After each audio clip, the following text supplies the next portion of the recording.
thanks for coming to my channel, thanks for watching. So if there's one thing I've learned so far in doing even just a couple months of these what I'm reading or what I will be reading, what I have read videos, is that I'm not very good at sticking to what I say I will do. But I'm still going to give it a try because I'm trying to do this for this year at least.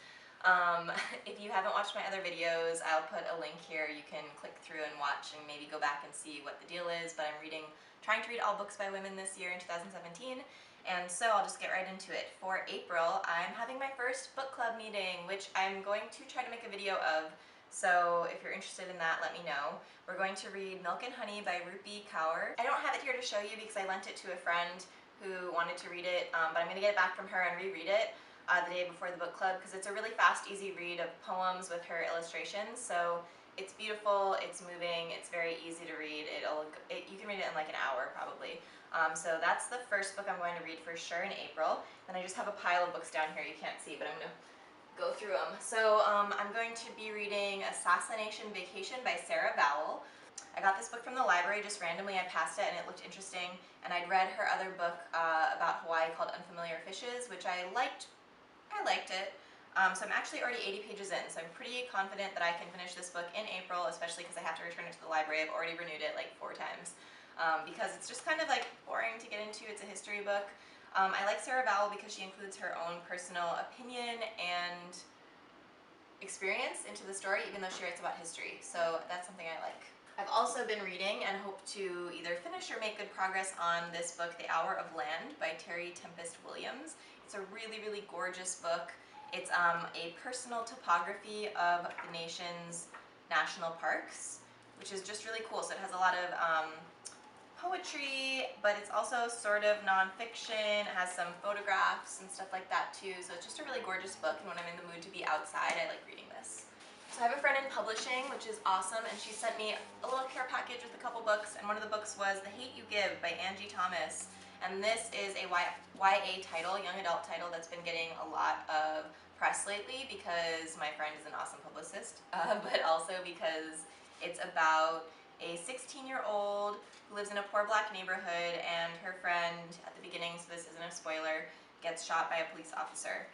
So it's very relevant to current events today, but it's fiction. And yeah, I'm a couple pages into this, so YA is usually pretty fast to get through, so even though this is a little thick, I think I can probably get through it in April. This will be like my fiction read.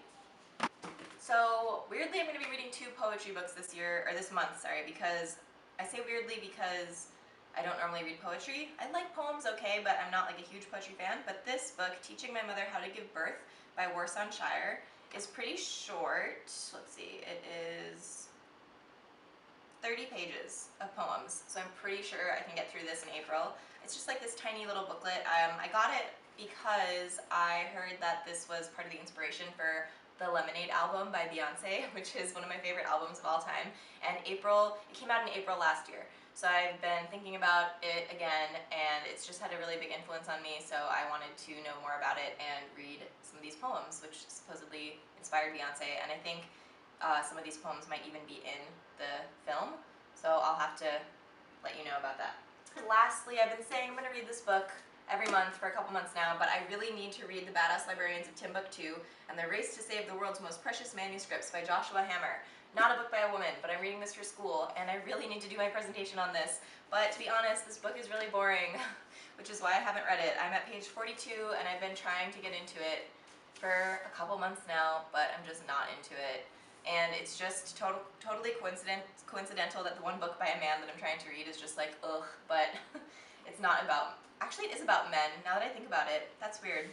Anyways, it's about Timbuktu and all this stuff, but it's just like not written in a compelling way. I'll share more about it once I finally have read it. But anyways, I won this book and I need to read it for my history class for library school, so I will let you know how that goes. So anyways, sorry for talking really fast, but I'm just trying to keep it short and sweet. And that's what I'm going to be reading in April. Let me know what you're going to be reading. I want to know. I also think I will probably finish reading Bad Feminist by Roxane Gay, but it's in my car, so I don't have it here to show you. It's a collection of essays. I'm really enjoying that so far. So I think I'm more than halfway through. I think I'll probably finish that in April. So hopefully April's going to be a month where I get to like cross a lot of these books off my list, which will be really nice. And I'll probably end up like reading something that I didn't put here, and I'll probably end up not finishing one of these, at least one, but you know, at least I have the intention. Thanks for watching, please subscribe, and I'll see you next time.